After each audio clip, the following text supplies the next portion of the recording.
உங்களுக்கு நிம்மதி உண்டாகுவதாக, தேவனுடைய இரக்கங்கள் அதிகமாவதாக.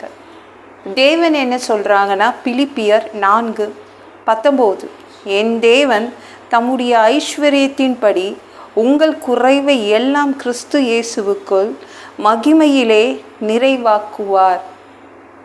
உங்களுடைய குறைகளை தேவன் நிறைவாக்குவாருங்க. குறைவு எல்லாமே நிறைவாகும். அவர் உங்களுடைய குறைவுகளை அவருடைய ஐஸ்வர்யத்தின்படி அவர் உங்களுக்கு நிறைப்பாருங்க. வேறு யாராவது உங்களுக்காக செலவு பண்ணுவாங்களாங்க? அப்படி செலவு பண்ணுறவங்களை யாரையாவது பார்த்துருக்கீங்களா? அவர் யாரும் நம்மளுக்காக செலவு பண்ண மாட்டாங்க. ஆனால் தேவன் இன்னைக்கு அவருடைய ஐஸ்வர்யத்தை வச்சு உங்களுடைய குறைவை நிறைவாக்குவேன் என்று வந்திருக்காருங்க. எல்லாருக்கும் ஏதோ ஒரு குறைவு இருக்குது. குறைவில்லாத மனிதர்கள் யாருமே கிடையாது, அது தேவனுக்கு தெரியும். அதனால் அவர் செலவு பண்ணுறதுக்கு ரெடி. ஆனால் அவருடைய ஐஸ்வர்யத்தை வைத்து செலவு பண்ணுறதுக்காக வந்திருக்காரு. அதனால் உங்களை நிறைப்பார். எங்கெல்லாம் குறைவு இருக்கோ அங்கெல்லாம் அவர் நிறைப்பார். என்ன மாதிரி குறைவு இருக்குதுங்க? பணம் குறையுதா, அல்லது நிம்மதி குறையுதா, அல்லது உங்களுடைய ஆரோக்கியம் குறையுதா? உங்கள் குறைவை அவர் நிறைவாக்குவார். தன்னுடைய பேக்கெட்டில் இருக்கிற ஐஸ்வர்யத்தை எடுத்து உங்களுக்காக செலவு பண்ண வந்திருக்காரு. அவர் பர்ஸை எடுக்கிறாருங்க. ஏன்னா உங்களுக்கு குறைவுதில்ல, அதனால் அவர்கிட்ட இருக்கிறதை எடுத்து போடுறாரு. யாருமே இந்த மாதிரி ஆளுங்களை நீங்கள் பார்க்கவே முடியாது. நம்ம யாருக்காகவும் யாரும் செலவு பண்ண மாட்டாங்க. ஆனால் தேவன் தன்னுடைய ஐஸ்வர்யத்தை தூக்கிட்டு வராரு, என் பிள்ளைங்களுக்காக செலவு பண்ணுவேன்னு. இந்த வியாதி தான் என்னுடைய பெரிய குறைவாக இருக்குது. என்னுடைய ஆரோக்கியத்தை இது குறைச்சிடுது. அறகுறையாதாங்க எனக்கு ஆரோக்கியமே இருக்குதுங்க. ஒரு நாள் நான் ரொம்ப நல்லா இருக்கேன், மற்ற நாள் அந்த வியாதி இருக்குதுல்ல, அது உச்ச கட்டத்துக்கு போயிடுது, என்னை வேதனைப்படுத்துது. அதனால தேவன் என்ன பண்ணுவார்னா நிறைப்பார். ஆரோக்கியத்தை கொண்டு உங்களை நிறைப்பார். நிம்மதி குறையுதுங்க. அதுவும் நிம்மதி எப்படி குறையுதுன்னா, 0க்கு வந்துடுது. 0க்கு என்னுடைய நிம்மதி நிற்குதுங்க. தேவன் நிம்மதியை கொண்டு உங்களை நிறைப்பார். என் தேவன் தம்முடைய ஐஸ்வர்யத்தின்படி உங்கள் குறைவை எல்லாம் கிறிஸ்து இயேசுவுக்குள் மகிமையிலே நிறைவாக்குவார். அவர் ஃபஸ்ட்டு என்ன கேட்க போகிறாருன்னா, என்ன குறை இருக்குது உன்னுடைய வாழ்க்கையில், என்ன குறை இருக்குதான் கேட்பார். யாராவது அப்படி கேட்டிருக்காங்க? உங்ககிட்ட பேச வராங்க, வரவங்களாம் என்னப்பா குறை இருக்குன்னு கேட்குறாங்களா உங்ககிட்ட? யாரும் அப்படி கேட்க மாட்டாங்க. அப்படி தானே? நம்ம தேவன் அப்படி கிடையாது. உங்களை படைச்சவரில் கேட்குறார், என்ன குறை இருக்குது, எவ்வளோ குறை இருக்குது அப்படின்னு கேட்குறதுக்கு ஒரு ஆள் இருக்கார். அதுதான் நம்ம தேவன். கேட்குறதோடு நிறுத்திட்டு போக மாட்டார். அவருடைய பேக்கெட்டில் உள்ள ஐஸ்வர்யத்தை எடுத்து உங்களுக்காக செலவு பண்ணுறதுக்காக வந்திருக்காரு. நான் ஹவுஸ் வார்மிங் ஃபங்க்ஷனுக்கு போயிருந்தேங்க. ஒரு வீடு கிரக பிரதிஷ்டைக்காக போயிருந்தேன். அங்கே அது காலையில் சாப்பாடு போட்டாங்க. இட்லி, பூரி, பொங்கல், வடை, கேசரி எல்லாம் போட்டிருந்தாங்க. ஆனால் அந்த சாம்பார் தண்ணியாக இருந்துச்சு. கார சட்னி எனக்கு ரொம்ப பிடிக்கும். கார சட்னி கெட்டு போய் இருந்துச்சு. எல்லாமே என்ன சொல்கிறது, ஓவர் சில்லுன்னு தண்ணி மாதிரி அப்படி ஒரு சில்லுன்னு இருந்துச்சுங்க. சூடெல்லாம் ஆறி போய் அவங்க அப்படி தான் பரிமாறினாங்க. அது எல்லா சாப்பாடும் இருக்குது, ஆனால் அதில் எத்தனை குறைவுகள் இருக்குது பார்த்தீங்களா? ஆனால் தேவன் இயேசு ஒரு நாள் கானா ஊருக்கு ஒரு கல்யாணத்துக்கு போனார். சாப்பிட்ட உடனே கிரேப் ஜூஸ் கொடுப்பாங்க. கிரேப் ஜூஸ் காலி ஆயிடுச்சு.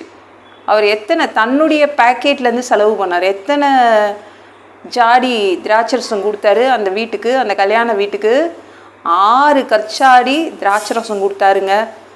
அவ்வளவு குறைவை நிறைவாக்கினார். அவர் பணத்தை எடுத்து செலவு பண்ணார். அவங்கக்கிட்ட பணமாக கேட்டு வாங்கினார்.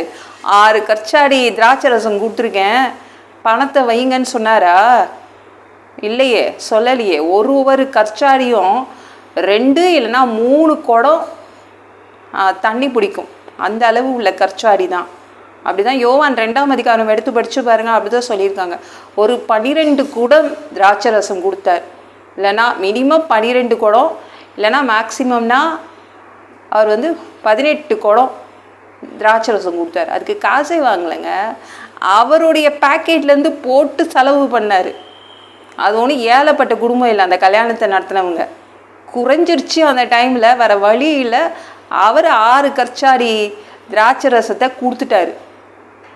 அப்படிதான் உங்களுடைய திடீரென்று ஒரு குறைவு வந்துருச்சு, இப்படி ஒரு குறை இதுன்னா அவருடைய பேக்கெட்லேருந்து அவருடைய ஐஸ்வர்யத்தை எடுத்து உங்களுக்காக செலவு பண்ணுறதுக்கு வந்திருக்காரு. நல்ல தேவனில் அந்த தேவனை தான் நம்ம வணங்கிட்டுருக்கோம். உங்கள் குறை என்னன்னு வந்து நிற்கிறாரு, சொல்லுங்கள், வாய் திறந்து சொல்லுங்கள். எனக்கு இங்கே குறை இருக்குது, அங்கே குறை இருக்குது.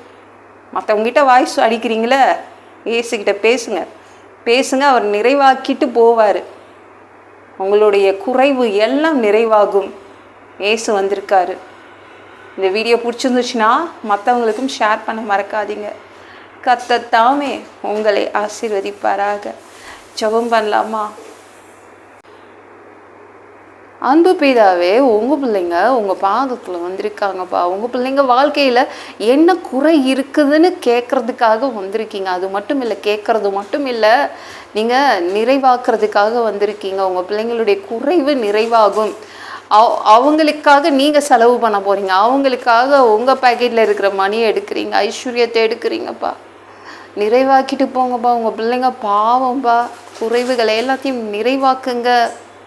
எல்லா பொல்லாத பிசாசுகள், ஏவல்கள், மந்திரங்கள், தற்கொலை ஆவிகள், பயத்தின் ஆவிகள், பலவீனப்படுத்துகின்ற ஆவிகள் எல்லாம் இயேசு என்ற பெயரினை கொண்டு துரத்துகிறேன். ஓடிப்போ. உங்கள் பிள்ளைங்கள ரத்த கொட்டி கொள்ளும் மறைச்சிக்கோங்க. பரிசுத்த ஆவியால் நிரப்புங்க. ஞான ஸ்நானம் எடுக்கணும். ரட்சிப்பீராக. இயேசுவின் காயப்பட்ட தழும்புகளால் எல்லா வியாதிகளும், எல்லா பலவீனங்களும், கேன்சர் போன்ற வியாதிகளும் சரியாகுவதாக. மரணப்படுக்கைகள் சரியாகுவதாக. பரம்பரை வியாதிகள் சரியாகுவதாக. மனிதனாக பிறந்தா ஜீவ புஸ்தகத்தில் பேர் இருக்கணும்பா. அப்படி இல்லைன்னா அந்த மனுஷனை பிடிச்சி நரகத்தில் தள்ளிடுவீங்க. தீ எரிகிற இடத்துல எப்படி போய் வாழ்கிறதுப்பா? நாங்கள் பரலோகத்துக்கு வர்றதுக்கு தான் ஆசைப்படுறோம்பா. அடித்து உதச்சி திருத்தி எங்களை பரலோகத்துக்கு அனுப்பிடுங்கப்பா. கழுவப்படாத பாவங்கள் எங்ககிட்ட இருந்துச்சுன்னா உங்கள் திரு ரத்தம் கொண்டு எங்களை கழுவி எங்களை பரலோகத்துக்கு அனுப்பிடுங்க. எந்த ஒரு இமை பொழுது நீங்கள் வருவீங்கன்னு இயேசுவை வணங்கி காத்துட்ருக்கோம். பரிசுத்தமாக வாழ்ந்து காத்துட்ருக்கோம். அந்த ஒரு இமை பொழுதில் அப்பா உங்களுக்கு ஒப்பான உடம்பு எங்களுக்கு கொடுக்கப்படும். அதை பெற்றுக்கொண்டு மதிய வானத்தில் உங்களை சந்திக்க வருவோம்.